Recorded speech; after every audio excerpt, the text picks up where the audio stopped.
Good afternoon. I'm Sarah Paul, and you are listening to Psychic Ideas Radio, a new internet radio program with discussion on psychic theory, research, and development. Welcome.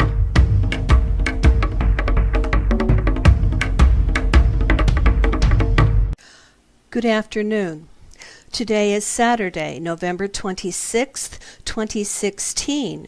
From the USA, this is Sarah Paul, channeler of the Galaxy Teacher and host of Psychic Ideas Radio.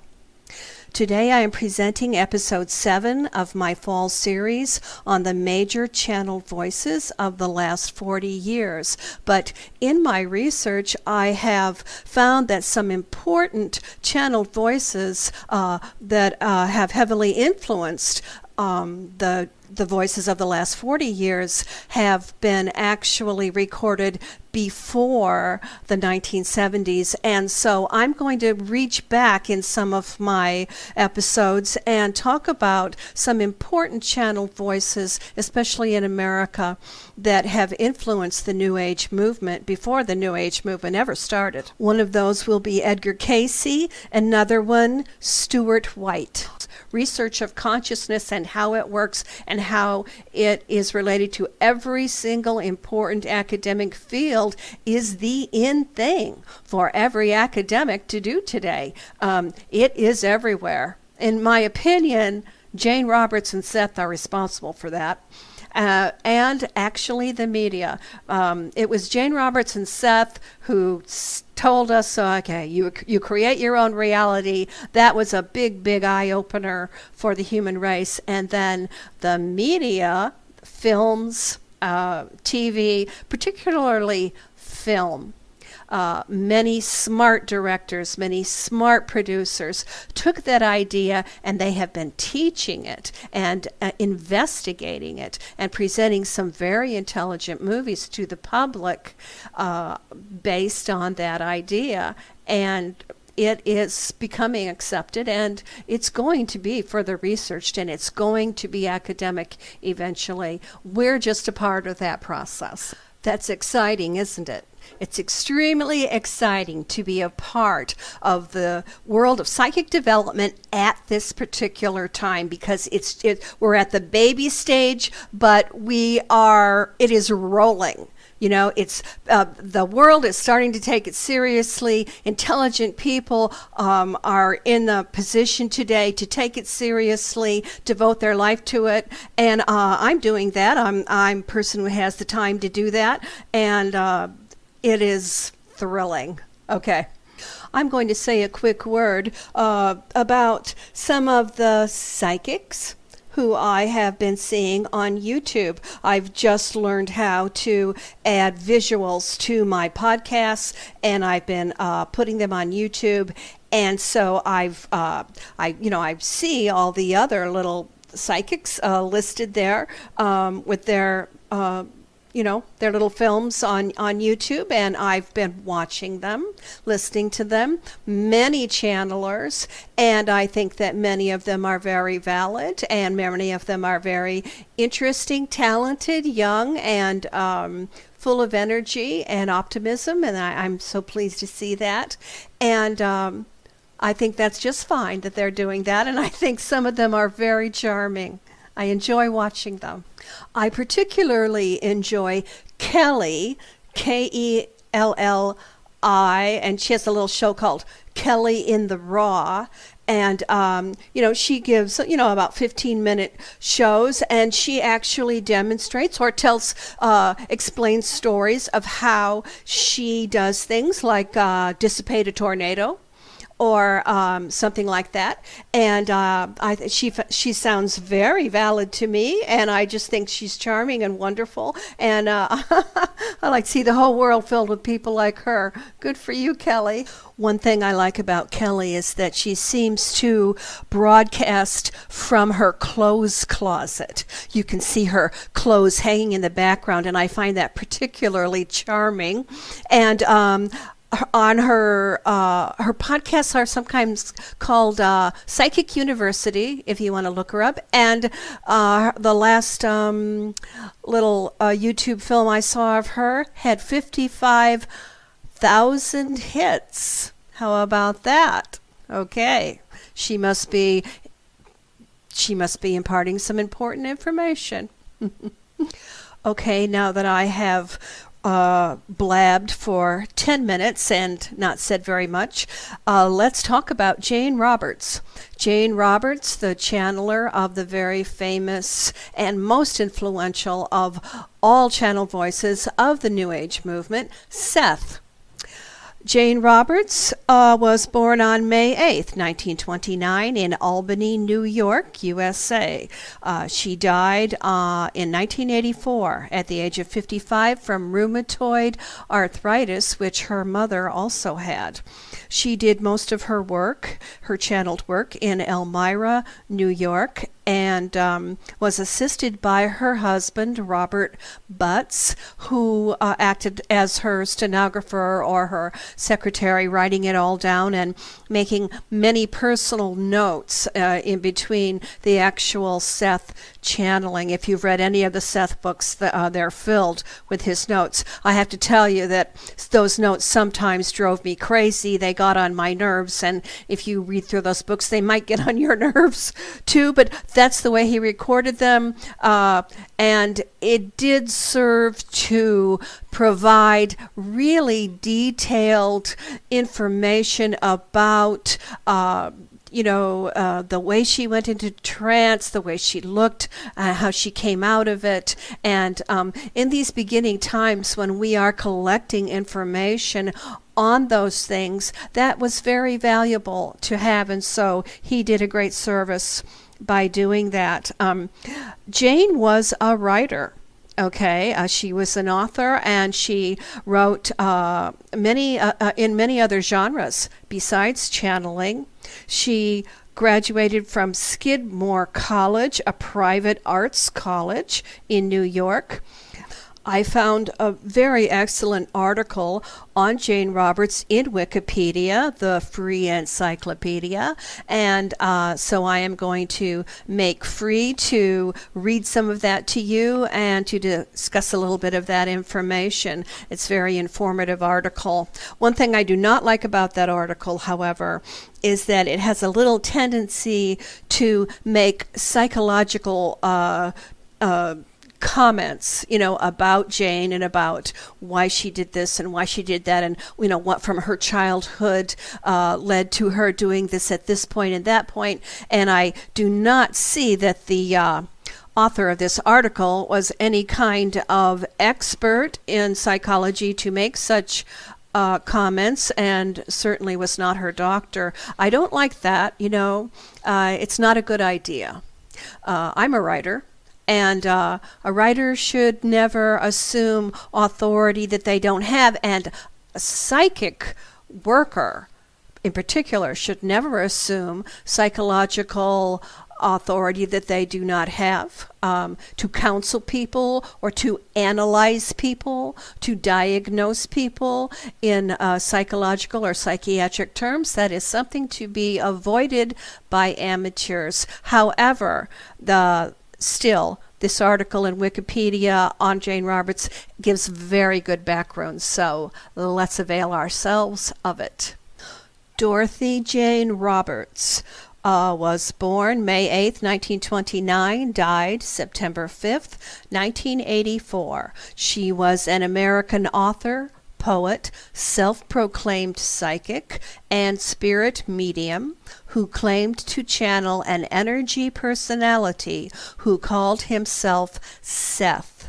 Her publication of the Seth texts, known as the Seth Material, established her as one of the preeminent figures in the world of paranormal phenomena. The Yale University Library Manuscripts and Archives maintains a collection entitled Jane Roberts Papers, MS 1090, which documents the career and personal life of Jane Roberts, including journals, poetry, correspondence, audio and video recordings, and other materials donated after her death by Roberts' husband and other individuals and organizations. Jane was born in a hospital in Albany, New York, and grew up in nearby Saratoga Springs, New York. Her parents, Delmer Hubble Roberts and Marie Burdo, divorced when she was 2 years old. Marie, her mother, then returned to her own parents and to the home that the family had rented for a number of years, half of a double dwelling in a poor neighborhood in Saratoga Springs. Jane Roberts did not have a privileged upbringing. Marie had begun experiencing the early stages of rheumatoid arthritis by 1932, and that would have been when Jane was just 3 years old, but worked as much as possible. Eventually, Robert's grandfather, Joseph Burdo, was unable to support his daughter and the little girl, Jane, and the family had to rely upon public assistance. So Jane Roberts was on welfare. Robert's grandmother was killed in an automobile accident in 1936 when Jane was 7. The next year, her grandfather moved out of the house. By then, Marie, her mother, was partially incapacitated, and the welfare department began to furnish mother and daughter with occasional domestic help. When Marie became bedridden, it was Jane's responsibility to take care of her, including cooking, cleaning, bringing her the bedpan, getting up in the middle of the night to refuel the stove. Her embittered mother used to tell Jane that she was going to turn on the gas jets in the middle of the night and kill them both. Quote, "My mother was a real bitch," unquote, Jane said, quote, "but she was an energetic bitch. When my mother attempted suicide for about the 5th time, she took a whole mess of sleeping pills and was in the hospital.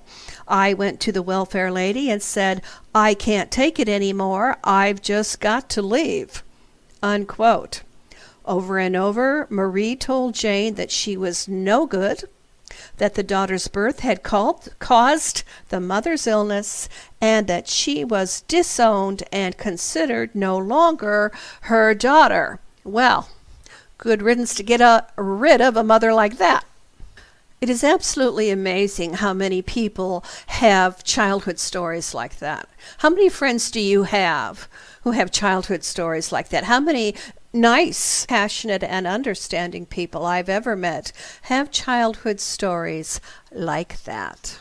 I always felt in hearing about Jane Roberts' activities when she began her psychic work, and that she gave free readings for people and gave free classes, and, she was obviously very compelled to help people. She really enjoyed helping people, and was very, very glad to do so. And in all of her the philosophy that runs through her own interpretation of the Seth material, you can see that she was a fine, sensitive, caring human being, caring about her fellow man.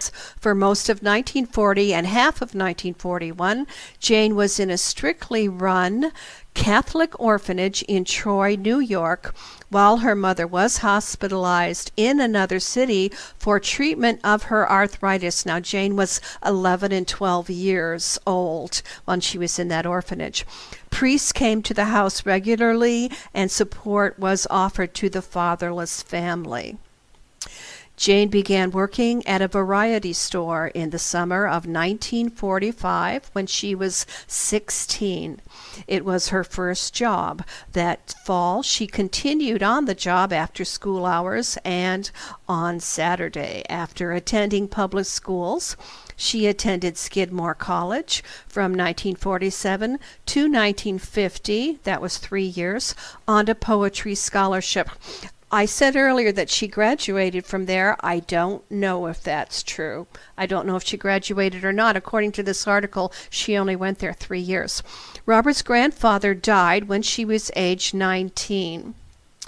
Okay, Skidmore College was a 4-year liberal arts college in Saratoga Springs, upstate New York. It was a private college of only about 2,000 students, quite exclusive, and she went on a poetry scholarship, so she was clearly very talented. She must have been a member of the geeky, artsy, intellectual social group. I bet that's exactly who she was. Jane was married twice, the first time a short marriage to Walt Zeh, Z-E-H, a longtime Saratoga Springs friend. She continued to write while taking a variety of other jobs, including society editor for the Saratoga newspaper and as a supervisor in a radio factory. She was married to Walt for 3 years. Then in 1954, at age 25, at a party, Jane met Robert Fabian Butts Jr., and he was a bachelor. And the 4th time they met after that at another party, Jane, in the manner of the times and the person she was, she just looked at him and said, "Look, I'm leaving Walt and I'm going to live by myself, or I'm going to live with you, so just let me know." In other words, okay, buddy, yes or no? Are we on or are we not? You know what I mean? Eventually, the two left town together, and Jane filed for divorce from Walt.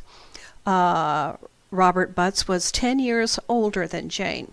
Jane and Rob married on December 27th, 1954, when I was 2 years old, at the home of his parents in Sayre, Pennsylvania. She was 25, he was 35.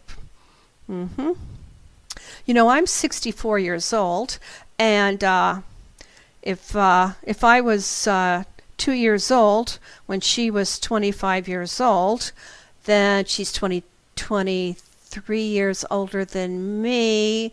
So Jane, let's see, she would be 80, about 87 today. It's very hard for me to think of Jane belonging to an older generation, but God bless her heart, I'm a member of that generation too. It's really weird, let me tell you, to pass into the senior citizen generation, to pass into the old people generation. It's hard to think of yourself, especially when you've always had forward-thinking ideas. You know, you considered yourself a radical, you know. Think of yourself as young forever, but you're not. Jane wrote in a variety of genres: poetry, short stories, children's literature, nonfiction, science fiction, and fantasy, and novels. She was the only woman invited to the first science fiction writers' conference in 1956 in Milford, Pennsylvania. Isn't that an honor? That's very interesting too. The couple moved to Elmira, New York in 1960 to find steady part-time work. Rob in the local greeting card company, Jane in an art gallery. Okay, the stage is set for Jane to become the channeler of Seth. Little does she know it. You know, I've never heard or read of any person who engaged in serious psychic work such as Jane did, or channeling, or, you know, such as I've done and so many people have done. I never heard of one of them who set out to be a psychic worker, not a one. You know, it's always a surprise. Maybe that will change with time and change when psychic work and psychic study becomes a very accepted field. But at this time, it's usually a surprise, isn't it? And it was a surprise for Jane Roberts. As she herself said later, she did not particularly believe in, psychic phenomena. She had not made a study of it. She had used some of it, perhaps in some of her science fiction, clairvoyance, reincarnation, those ideas she had used in her writing, but she did not believe in them. She did not practice them. She certainly did not consider herself a psychic. She was a writer, and she considered herself a writer. Okay, so on a September evening in 1963, Jane was 34 years old. She and her husband Robert were at home. She sat down at her table to work on poetry. He was in his backroom studio painting. Now, Jane later described what happened next this way, quote, "It was very domestic, very normal, very unpsychedelic. Between one normal minute and the next, a fantastic avalanche of radical new ideas burst into my head with tremendous force. It was as if the physical world were really tissue paper thin, hiding infinite dimensions of reality, and I was flung through the tissue paper with a huge ripping sound," unquote. When she came to, Jane found herself scrawling the title of a new book, The Physical Universe as Idea Construction. Before this, she had never had any interest in psychic phenomena, and though her fiction typically dealt with themes like clairvoyance and reincarnation, intellectually neither she nor Butts believed in extrasensory abilities, or that anyone survived death. They did not even believe that intelligence survived death. They did not have a belief in an infinite consciousness or an intelligent universe. Soon after this episode, Robert suddenly began recalling her dreams, including two that were precognitive. Their curiosity piqued. The couple decided to investigate further, and Jane managed to land a contract with a New York publisher for a do-it-yourself book on extrasensory perception. In other words, she and her husband started, experimenting around with this stuff, and being that she was a writer, she wrote it up into a book, and she found a publisher and got published, which is much more difficult to do today. And there is a book by Jane Roberts called How to Develop Your ESP Powers. It is a very practical little handbook. I had it 20 years ago and used it myself at the very beginning of my own investigation into psychic abilities. And it is useful, it is practical, and it is effective, and you get results. She gives really practical little exercises that you can do to develop your ESP abilities, and they work. As a part of their research for the ESP book, Jane and her husband started experimenting with a Ouija board. And on December 2nd, 1963, they began to receive coherent messages from a male personality who identified himself as Seth. Soon afterward, Jane reported that she was hearing the messages in her head, even when they were not using the Ouija board. They used the Ouija board for a month, and in the 8th session with Seth, Jane began actually channeling. January 2nd, 1964, she began to dictate the messages instead of using the board. For a while, she still opened her sessions with the board, but finally was able to abandon it after the 27th session on February 19th, 1964, and that only took 2 months from the time when they contacted Seth on the board. On January 17th, 1964, Jane channeled an allegedly deceased woman who told her husband that his and his wife's work, in other words, Jane and Robert, their work with Seth was a lifetime project, that they would publish his manuscripts and help spread his ideas, and as we all know, that did happen. At the 27th session, Seth also told the couple how to rearrange the furniture in their apartment, which would better suit their energies. Despite feelings of disbelief toward both messages, the couple reluctantly agreed. Now, 2 days afterward, Jane heard from a psychologist interested in reincarnation, and who she had contacted a few weeks earlier, and included some manuscripts of some of the Seth sessions. This psychologist told Jane that the very fluency of the material suggested that it might come from her subconscious, though it was impossible to tell. He also cautioned that in some circumstances, amateur mediumship could lead to mental problems.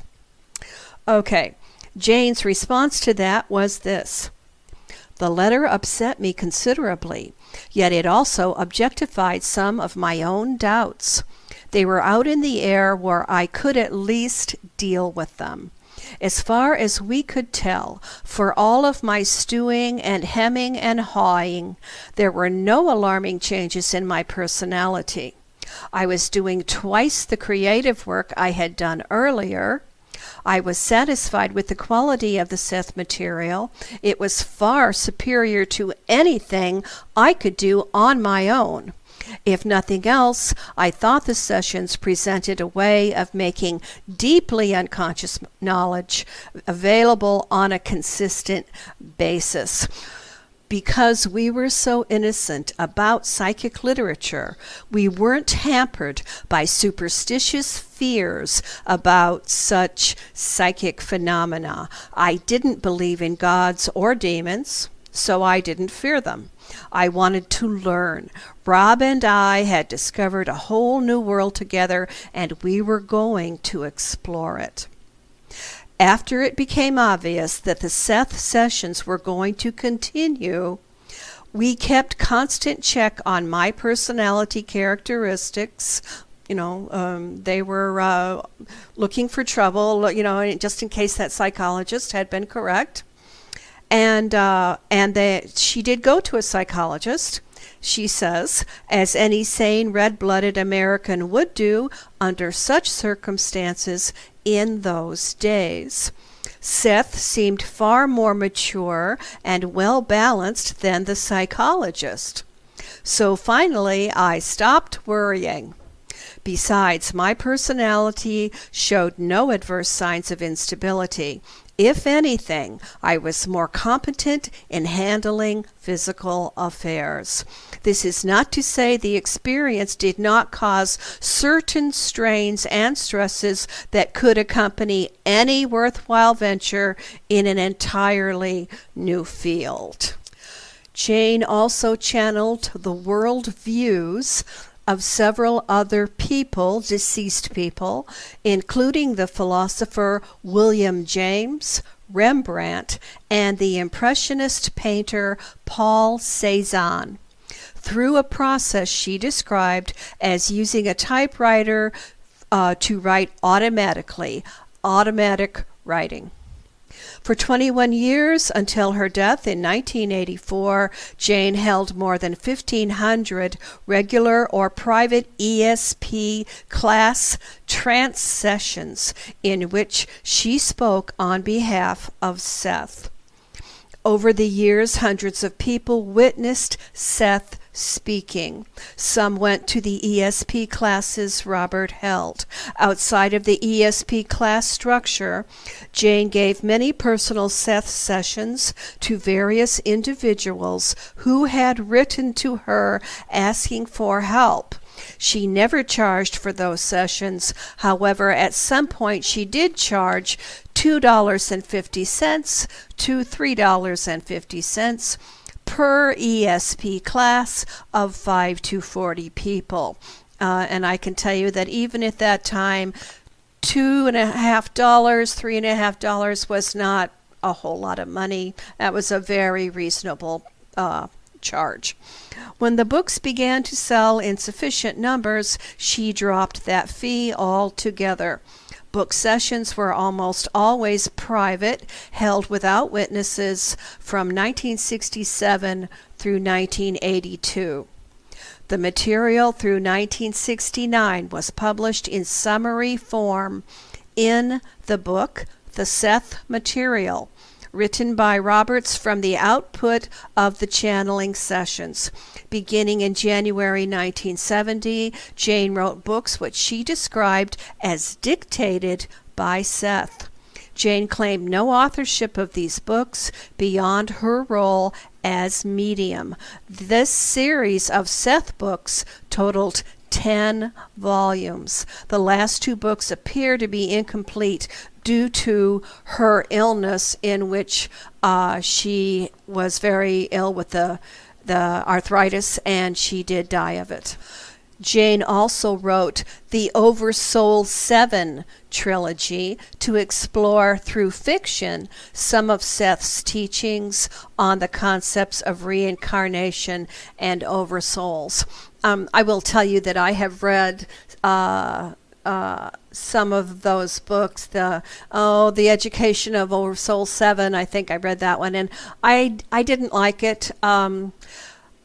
Sometimes a channeler or a scientist, for instance, Carl Sagan is an example I can think of, can write a fiction book trying to, incorporate their ideas into a fiction form, and it doesn't work very well because a person who is channeling information and whose mind is organized for that kind of thinking is not always a good storyteller. I myself wrote a novel trying to incorporate some of the channeled Galaxy Teacher work into a story, and the story's nice, but it does not go well with the channeling that I plugged into it. It frequently doesn't work to try to go to fiction. I've noticed that. Another thing I will say, just a personal note, I've read quite a bit of Jane's poetry, and I don't care for it. But obviously she was talented. She went to college on a poetry scholarship. So, the fault may lie in myself there. Jane's father died in November 1971 at the age of 68. Her mother died 6 months later at the same age. In early 1982, Jane spent a month in the hospital for severely underactive thyroid gland, protruding eyes and double vision, and almost total hearing loss, slight anemia, budding bed sores, and a hospital-caused staph infection. She recovered to an extent, but died 2.5 years later in 1984 at the age of 55, having been bedridden with severe arthritis, like her mother, for the final year and half of her life.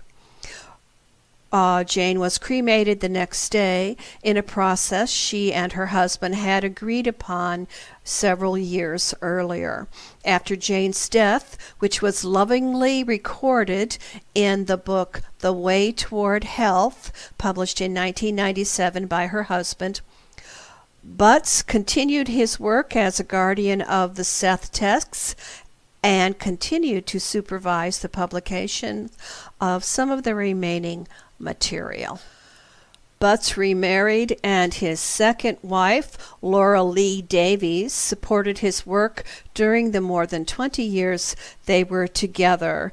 Butts died of cancer in 2008, and Jane and Robert are interred together in the Wayne County, New York, Furnaceville Cemetery.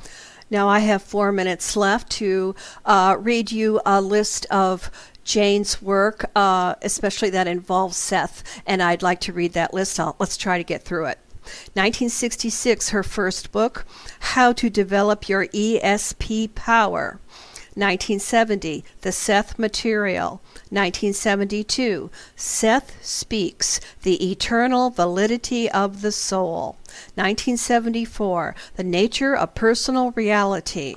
1975, Adventures in Consciousness, An Introduction to Aspect Psychology.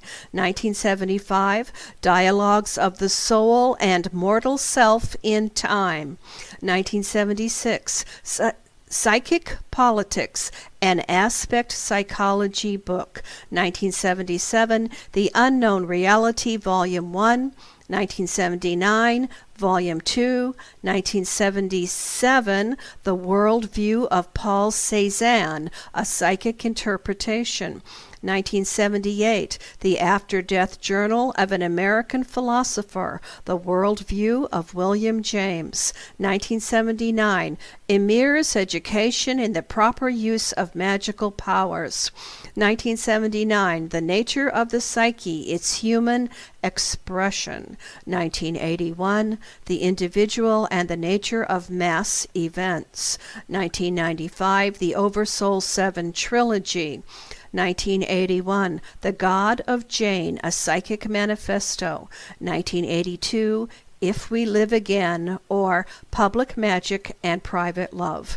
1986, Dreams, Evolution, and Value Fulfillment. 1986, Seth, Dreams, and Projections of Consciousness. 1993, A Seth Reader. 1995, The Magical Approach, Seth Speaks About the Art of Creative Living. 1997, The Way Toward Health. 2006, The Worldview of Rembrandt. 1997, and after the early sessions, the personal sessions, and the early class sessions. Okay. This has been a most informative article to read through and to gather information from, and I wish to express appreciation to wikipedia.org for providing this excellent article and all the millions of other excellent articles that they have provided to the world. In my next podcast, I expect to talk about some of the books, the specific books that Jane wrote, the Seth books, and to quote material from them and to discuss those ideas. Thank you for listening. I hope you enjoyed today's broadcast, and I'll see you next week. Bye.